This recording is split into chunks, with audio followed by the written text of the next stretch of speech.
All right, thank you everyone, and Kendrick especially, thank you for reaching out and asking me to participate today. The presentation that I'm going to walk you through today really is how you get to the other side.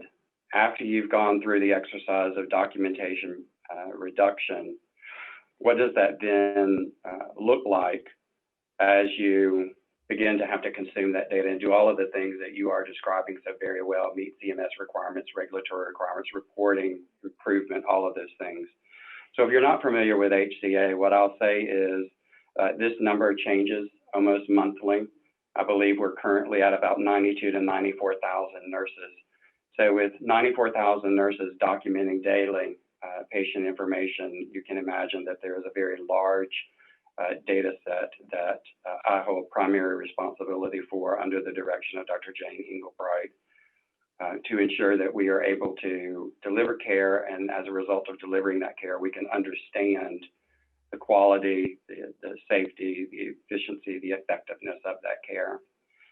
Today, I wanted to walk through you to give you assurance that if you go through this activity and this exercise, you'll still have visibility into your clinical performance. You'll still be able to manage to that performance and meet that quality criteria. I'm going to talk a little bit how we used clinical care classification system as a framework underneath our development of the evidence-based clinical documentation that we have. Talk to you about some of those guiding principles and particularly share with you the governance around that. And then, of course, give you a little bit of history of how EBCD came about. So I heard Natasha say this. Natasha, I'm going to reflect on a couple of things that you said as our colleague from the UK, and looking for that patient-centric record as well as that very large data set, that standard data set. The visual on the right really does depict what it is we wanted to do. We knew that there was evidence-based practice guidelines. We knew that that was the best practice. We also knew that we had emerging best practices within the organization. Everyone knows that has to map into an ideal state workflow. Once you have your workflow and you've got documentation input, you have to have the right data flows. The care teams have to be able to access, see, input, and retrieve that information. Hopefully, you can land that in an electronic data warehouse where you can do data extractions to create things like alerts and dashboards, leading you to research to discover new practices, new best practices, and use that knowledge as a learning environment, a learning loop to continue to learn. I think you'll appreciate at the very bottom that you're on about an 11 to 12 year journey to get to that standardization of your documentation set, as well as having the ability to have a minimized data set, minimized documentation to be able to get what it is you're looking for out of that documentation set to render quality, safe practice care and then monitor that.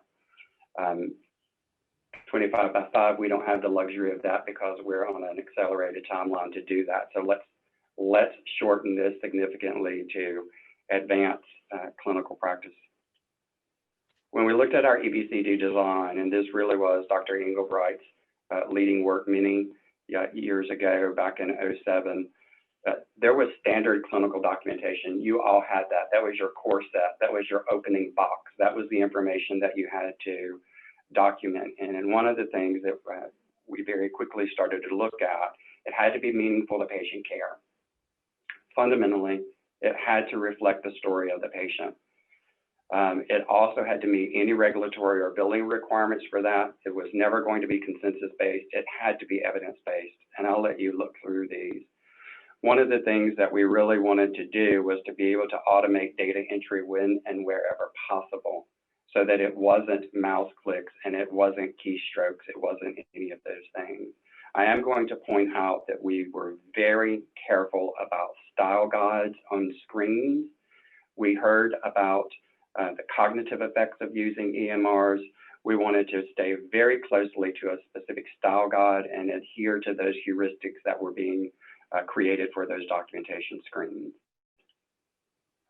Another component of that, and everybody take a picture of this, put this on your back wall.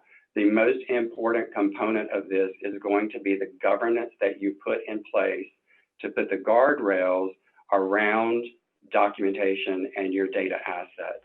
It is critically important that you build this structure all the way from the unit bedside level, all the way up through your leading central and controlling organizations. 600 enhancement requests come into HCA every month to change some screens. So the way we manage through all of that is to make sure that we still hold those guiding principles that you saw before. If it's not patient-centric and it is not going to help us understand the patient's story, it's an automatic boot out. So those guiding principles help you in this governance hierarchy. Important at the top, you can see that it is physician, pharmacy, and nursing. Other entities are there as well, including your informaticists, because what we believe can be built in a day, the informaticists who are on the backside constructing in the actual databases and in your systems will tell you it's much longer than that. Again, looking at how we use the CCC framework, we wanted to be able to make sure that we had and held to an organizing framework for the content. We wanted those codes to be essential to extraction and then analysis and synthesis of that information. And of course, we had to be able to map to SNOMED and LOINC. Again, you'll hear me say this over and over. We very clearly were intentional about this being a patient record and only recording the essence of care by the providers. When we started this work, everything begins with a business case or an idea.